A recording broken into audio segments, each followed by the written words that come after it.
Hello everyone, my name is Tim, and today we're going to talk about something really exciting. Three-phase power, yes, 3 of them. In order to understand that, we're first going to need to look at the cycle. In the United States, the cycle is 60 cycles per second. In other countries, it's 50. Let's take a look at our cycle. This is a cycle. One cycle in 60 cycle systems, this happens 60 times a second, or 120 ups and downs every cycle. This is amplitude, and this is time. You start off at 0 time, 0 voltage. You go up to 90 degrees, 180, 270, and 360 to make one complete cycle.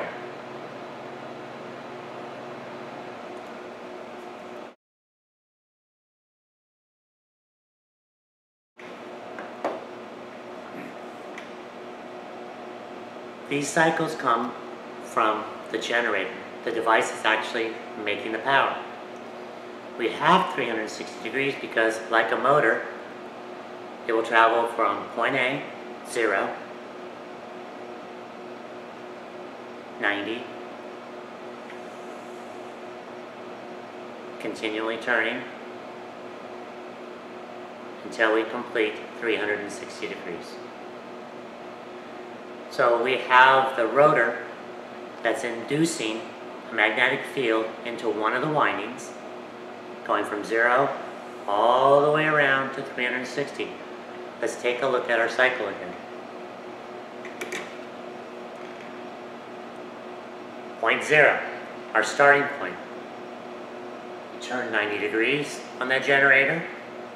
Turn 180 degrees on that generator. Now we're going back to 0, 270, 360. That is one cycle, or one complete revolution of the generator. Now on 3-phase, we have 3 lines coming off that generator to do 3-phase. If I take a look at the diagram on my right, we will see 3 phases of power. Phase 1,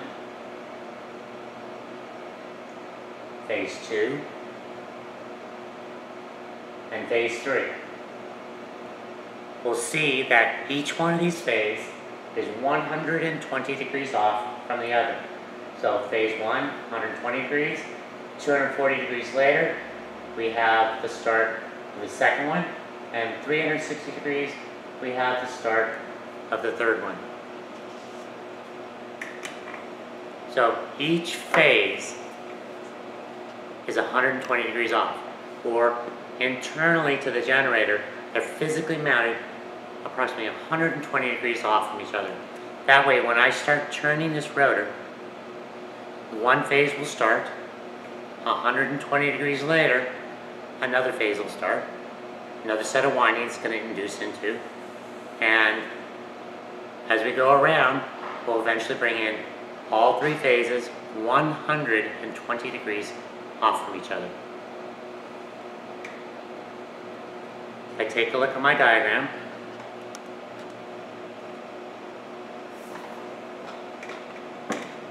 we will see these 3 phases, each 120 degrees off from each other. What I've done is I've created a time sequence between the cycling and the turning of the generator. So, at time 0,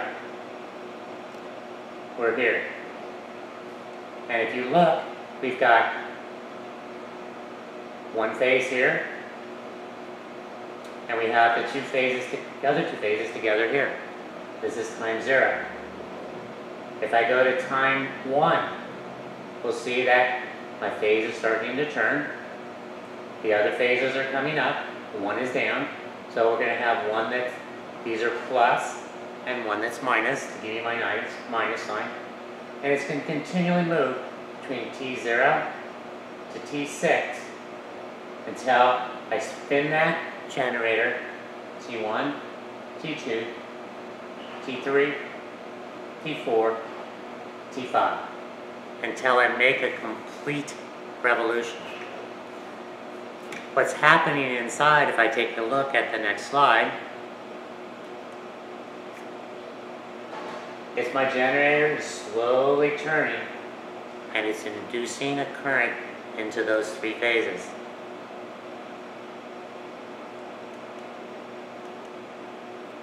Resimulating what I have here.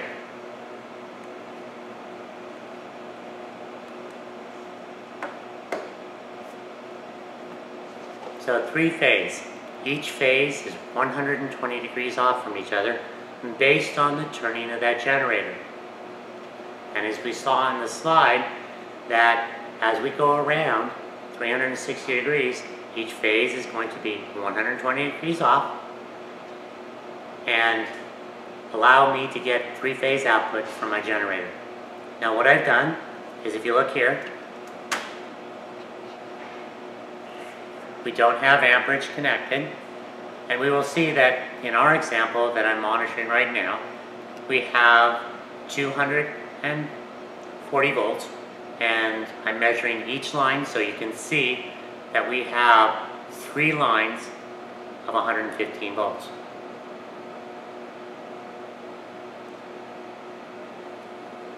Now if I take over here and look at my oscilloscope, I've connected to my oscilloscope those 3 lines of power. Each single line is 120 volts, actually 122 in this case, and as you can see, they're each 120 degrees off from each other, validating that in three-phase power we do have 3 separate lines of power, and each one is 120 degrees off from each other.